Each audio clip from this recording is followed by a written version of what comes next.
இந்நிகழ்ச்சியை வழங்குவோர் வாலாஜா ஸ்ரீ சாய் மொபைல்ஸ். குறைந்த விலைக்கும் சிறந்த சலுகைக்கும். உன் பேர் என்ன? நந்தா. நந்தா, எந்த ஊரு?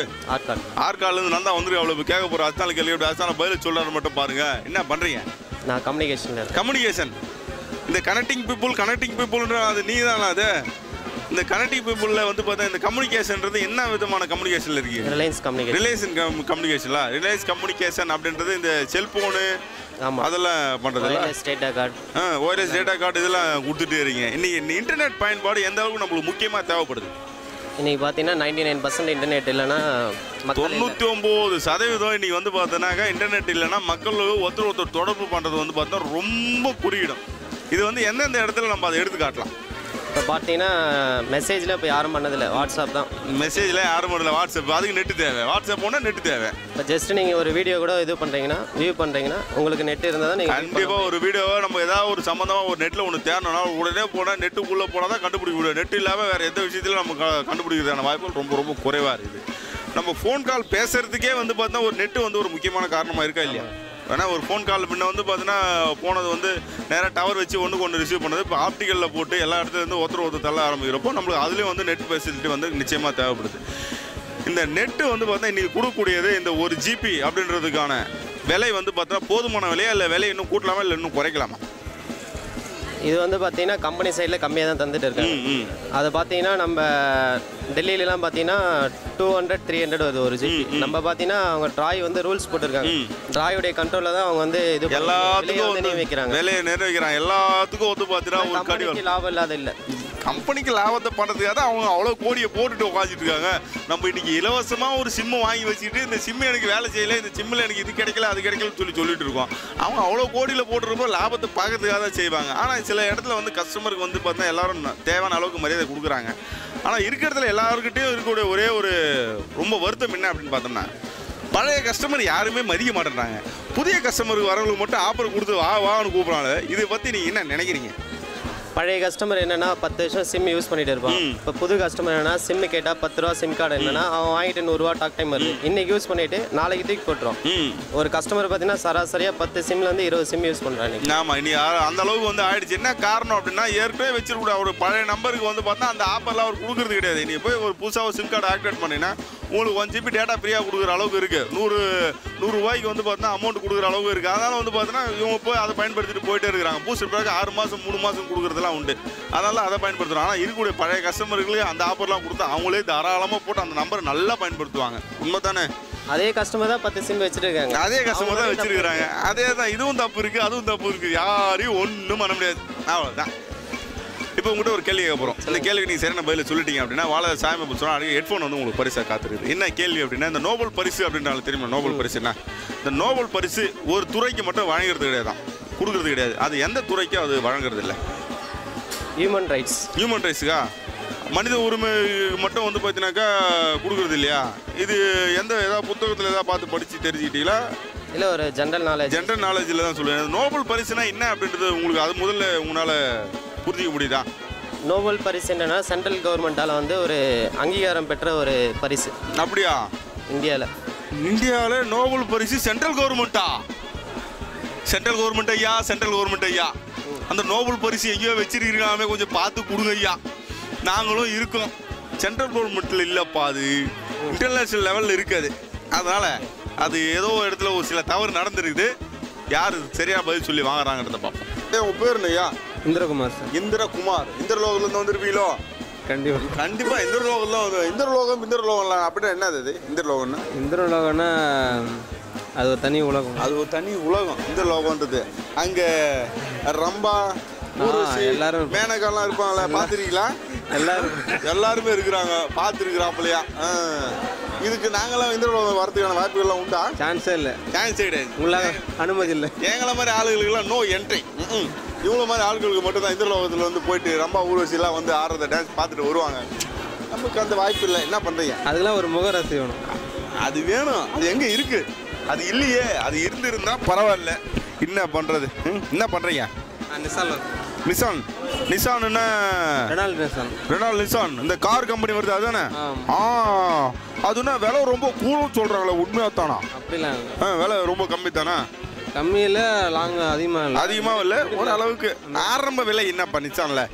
2 லட்ச ரூபாய். 2 லட்ச ரூபாயிலேருந்து கார் இருக்குதா? 2 லட்ச ரூபாயிலேருந்து கார் இருக்குதுங்களா நிசான்ல? அதனால அதிகப்படியான விலைன்றது அதிகப்படியும் 7 லட்சம் 8 லட்சம். அதிகப்படி 7 லட்சம் 8 லட்சம் தானே? நான் கூட ஏதோ ஒரு 50 லட்சம் 60 லட்சத்தில் ஆடி BMW மாதிரி இருக்குமா அப்படின்னு நினச்சிவிட்டேன். பரவாயில்ல, 7 லட்சம் தான் அதிகப்படியாகவே இருக்குதான். இல்லை கரெக்டாக தெரிஞ்சா சொல்லு, இல்லை தெரியாது சொல்லு. கரெக்டு தானே? கரெக்டாக அதிகப்படியாக அவ்வளோதான் இருக்குது, அதை விட வேலை காசுல எல்லாம் இல்லையா அப்படின்றது. ஒரு கார் வாங்கணும்னா நம்மளுக்கு என்ன தகுதி வேணும்? நம்மளுக்கு என்ன தகுதி? நல்லா ஓட்ட தெரியணும். நல்லா ஓட்ட தெரியணும். பிஸ்னஸ் பண்ணுறவங்களா அதான், தொழில் பண்ணுறவங்களா தான் சரியா போடும். பேக்கெட்டில் பணம் வேணுமா வேணவா? கண்டிப்பாக வேணும். பேக்கெட்டில் பணம் இருந்தால் தான் வண்டி ஓட்ட முடியும். கொஞ்சம் வாங்கி வச்சிங்கன்னா அப்புறமா அதுதான் கடன் ஆகி போகணும் நீங்கள். அதனால் வந்து பார்த்தீங்கன்னா நல்ல தொழில் பண்ணுங்க, நல்ல நிறைய சம்பாதிக்க. அந்த சம்பாதிக்கிற பணத்தை அப்படியே எடுத்துகிட்டு போனோமா நம்ம ஜாலியாக சந்தோஷமாக வெளியே வந்து மகிழ்விந்தில் அப்படியே வெளியே போய் எல்லாத்தையும் சுற்றிட்டு வரலாம். மகிழ்விந்து தமிழில் கரெக்டு தான் நம்ம காருக்கு? கண்டிப்பாக. இல்லை தப்பாக இப்போ சொல்கிறேன்னா கரெக்டாக தான் சொல்லியிருக்கிறோம்ல. அப்படின்னு எந்த ஊர் உங்களுக்கு? திமிரி. இங்கே இருக்குது திமிரி, அந்த திமிரி தானே? இந்த திமிரியில் ஒரு தமிழ் சங்கம்னு ஒன்று இருக்காமே. ஆமாம். அதில் என்ன தமிழ் சங்கத்தில் என்ன பண்ணுறாங்க? நல்லா எல்லாருக்கும் வந்து இப்போ தமிழ் அறிவை ஊட்டுறாங்க. தமிழ் அறிவை ஊட்டுறாங்க. அப்படிதான். இப்போ நிறைய வந்து ஆங்கிலம் கலந்துருக்கு இல்லையா? ஆமாம், நிச்சயமா. அதை வந்து கலக்கணும்னு சொல்லிட்டு தமிழ் அறிவை ஊட்டுறாங்க. இந்த தாய்மொழியை வந்து பார்த்தீங்கன்னா நம்ம வந்து உயிர் நடையாக நினைக்கிறது வந்து பார்த்தீங்கன்னா தப்பா இல்லை சரியா? உயிர் நாடே நினைக்கிறது 100% சரிதான். நிறைய பேர் வந்து பார்த்தீங்கன்னா தாய்மொழியை பேசுறதுல வந்து பார்த்தா ரொம்ப கூச்சப்படுறது வந்து நிறைய உண்டு. தமிழை வந்து நம்ம வந்து தாய்மொழியை வந்து பேசுறதுல, தமிழ்ன்றதுல நம்ம எல்லா அவங்களுடைய தாய்மொழியை பேசுறதுல வந்து பார்த்தா நிறைய கூச்சப்படுறது உண்டு. என்ன காரணம் அப்படின்னு பார்த்தோம்னா, மற்ற இடத்துல பேசுகிறப்போ ஆங்கிலத்தில் பேசணும்னா அவர் வந்து நல்லா படிக்க தெரிஞ்சவர், அதனால தான் வந்து அவர் ஆங்கிலத்தில் பேசுகிறாப்புல. இவங்க வெறும் தமிழே பேசுகிற படிக்க தெரியாதவன் அப்படின்ற ஒரு முத்திரையை பண்ணாலும் இவங்களுக்குள்ளே இவங்க வந்து பார்த்தீங்கன்னா ஒரு விஷயத்தை வந்து கொண்டு வராங்க. நீங்கள் வந்து எல்லா மொழிகளும் படிங்க. இன்றைக்கி வந்து பார்த்தீங்கன்னா இப்போ ஒரு தொழில் செய்றீங்க, அதாவது வந்து ஒரு சர்க்கஸ் பண்ணுறவர் இருக்காருன்னு வச்சுக்க. சர்க்கஸ் பண்ணுறவர் எதுக்கு பண்ணுறாரு? அவருடைய வயிற்று பிறப்புக்காக போய் சர்க்கஸ் பண்ணிட்டு வராப்புல. ஆனால் வீட்டுக்கு வந்தானா வீட்டில் என்ன நடக்குதோ அந்த மாதிரி அவர் சூழ்நிலை இருந்தானா அங்கே சர்க்கஸ் கம்பெனியில் எப்படி அங்கே எகிரி குச்சிட்டு இருந்தாரோ அதே மாதிரி வீட்டுக்குள்ளே வந்து எகிரி குச்சிட்டு இருக்க முடியுமா? முடியாது. அதே மாதிரி தான் உங்களுடைய தாய்மொழியானது. நீங்கள் வந்து வெளியே போய் நீ வந்து பேசுகிறப்போ உங்களுக்காக வியாபாரத்துக்காக நீங்கள் ஆங்கிலம் பேசுங்க, மற்ற மொழிகளை பேசுங்க. ஆனால் வீட்டுக்கு நம்ம வீடு நம்ம ஆளுக்க நம்மளை சுற்றி இருக்க வரப்போ முடிஞ்சவரை முழுசாக தமிழில் பேசினா உங்களுக்கு மதிப்பு மரியாதையே கூடும். தமிழை கற்றுக்கிறதுக்கு வந்து பார்த்தீங்கன்னா நீங்கள் ரொம்ப வந்து முயற்சி பண்ணி ஆகணும். உங்களுடைய தாய்மொழியை வந்து பார்த்தா வளர்க்குறதுல வந்து பார்த்தா நீங்கள் மும்முரமாக இருக்கணும் அப்படின்றத வந்து இந்த மூலமாக நாங்கள் சொல்ல ஆசைப்பட்றேன். தமிழன் என்று சொல்லடா தலை நிமிர்ந்து நில்லடா. தமிழ் என்று சொல்லடா தலை நிமிர்ந்து நில்லடா. இந்த ஒரு வார்த்தைக்கு இடையானது வேறு எதுவே இல்லையே அப்படின்னு. இப்போ உங்கள்கிட்ட ஒரு கேள்வி கேட்க போகிறோம். இந்த கேள்விக்கு நீங்கள் சரியான பதில் சொல்லிட்டீங்க அப்படின்னாக்கா வாழ சாயமா சொன்னாங்க அழகிய ஹெட்ஃபோன் வந்து உங்களுக்கு வந்து பரிசாக காத்திருக்குது. என்ன கேள்வி அப்படின்றத பார்த்தோம்னா, இந்தியாவில் உள்ள நதிகளில் எந்த நதி கடலில் போய் கலக்கலை? நைல் நதி. நைல் நதி. இந்தியாவில் உள்ள நதிகளிலேயே கடலில் போய் கலக்காத ஒரே நதி நதியா நயல் நதியா, அந்த நதி தானே? நானும் எனக்கு தெரிஞ்ச வரலாம் சொல்லியிருக்கேன்ப்பா. நதியை நைல் நதியை நானும் தான் இந்தியாவில் இருக்கிற நைல் நதியை பார்க்கணுன்னு ஆசைப்பட்றேன். நைல் நதியை சீக்கிரமாக தேடி கண்டுபிடிப்போம். அண்ணா வணக்கம்ண்ணா. அண்ணா உன் பேர் என்னண்ணா? சேகர் சார். சேகர். எந்த ஊர்ண்ணா? உப்புக்கல் மேடு. உப்புக்கல் மேடுங்களா? அது என்னண்ணா உப்புக்கல் மேடுன்னா கல் உப்புலாம் நிறைய வைப்பாங்களோ? உப்புக்கல் மேடு. உப்புக்கல் மேடு எந்த இடத்துல இது? செங்கலத்து பக்கத்தில். ஏங்கண்ணா? ரெண்டாடி பக்கத்தில். செங்காடு பக்கத்துலையா? செங்கல் நத்தம். அது லாலாவளம் இதெல்லாம் அந்த லாலாப்பேட்டை பக்கத்துலையா? அங்கே தான் இருக்குது. அண்ணா அங்கே தான் வந்துட்டு இருக்காப்ல. அண்ணா என்னென்ன படிச்சுக்கிறீங்க நீங்கள்? 10வது வரலாம் படிச்சிருக்கீங்களா? எந்த வருஷம் 10வது படிச்சிங்க? 10வது படித்தேன். எந்த வருஷம்லாம் கேட்காதீங்க. இதெல்லாம் போய் கேட்டீங்கன்னா நான் எப்படி பதில் சொல்ல முடியாது. அண்ணே நீங்கள் 10வது படிக்கிறப்போ உங்களுக்கு பிடிச்ச நண்பர்கள்லாம் யாருண்ணே? அதெல்லாம் ரஜினி. அண்ணா யோசிக்கிட்டு பார்த்தா நிறைய நண்பர்கள் இருப்பாங்களோ? தெரியாது. கூட படிச்சவண்ணே படிச்சவங்களா? சிவகுமார், பாபு, நந்தினி. அப்படியா? லேடிஸ் கூட. அப்புறண்ணா வேல்முருகன், விஜய், அது போல் நிறைய பேர் இருக்கிறாங்க. இது மாதிரி நிறைய பேர். இதில் வந்து ரொம்ப பிடிச்சவங்க யாருண்ணே? சுரேஷ் தான்ல. ஏன் உங்களுக்கு சுரேஷ் ரொம்ப பிடிக்கும்? அவர் நல்லா இருப்பார். அதனால வந்து நம்ம கூட வந்து பார்த்தா ஜாலியாக பழகிறதுனால சுரேஷ் சொல்கிற பேச்சு கேட்பாப்லையா? போனா போகல, வானா வரல, உக்காரனா உட்காரல. அதனால தான் எங்களுக்கு அது ரொம்ப பிடிச்சிருக்குது. அண்ணே நீங்கள் ஏதாவது சுற்றுலா போய் சுற்றி பார்க்கணும், எந்த ஊராக சுற்றி பார்க்கணும் ஆசைப்படுது உண்டானே? எந்த ஊர் ஆற்காடு தான். ஆற்காடு தான். ஆற்காடு தவிர வேறு எந்த ஊர் போய் நான் சுற்றி எந்த ஊர் போக மாட்டோம். எப்போவுமே ஆற்காடு சுற்றி எல்லா இடத்தும் பார்க்கறது மட்டும் தான் எங்கள் வேலையை தவிர வேறு எந்த ஊரும் போகவே மாட்டோம். ஆனால் உங்களுக்கு பிடிச்ச படம் எதுண்ணே சினிமா? சினிமாவா? எல்லாம் தான் பிடிச்சது. எல்லாமே பிடிச்சதாங்களா? ஏதாவது குறிப்பாக இந்த படம் எனக்கு ரொம்ப பிடிச்சது அப்படின்னு எதுனா சொல்லுங்க. எதுவுமே எல்லாமே பிடிக்குமா? எல்லா படமே பார்த்துட்டுல அவ்வளோதான். எந்த புது படம் வந்தாலும் அண்ணா போய் பார்த்துட்டு வந்துடுவாப்ல. நான் அதெல்லாம் பார்க்காதில்ல. இன்னைக்கு சினிமா தேட்டரில் நிறைய மூடிட்டே வராங்களா? அதுக்கு என்னென்ன காரணம்? ஜனம் கம்மியாக இருக்கு. ஜனம் கம்மியாகுதா? ஜனத்தொகை ரொம்ப ஜாஸ்தியாக இருக்குதுன்றா. நீ கம்மியாகுது அதான் இல்லையா? அதாவது தேட்டருக்கு வர ஜனம் கம்மியாக இருக்கிறதால மூடிடுறாங்கப்பா, வேற ஒன்றும் இல்லை. அண்ணா இப்போ உங்கள்கிட்ட ஒரு கேள்வி கேட்க போகிறோம்ண்ணே.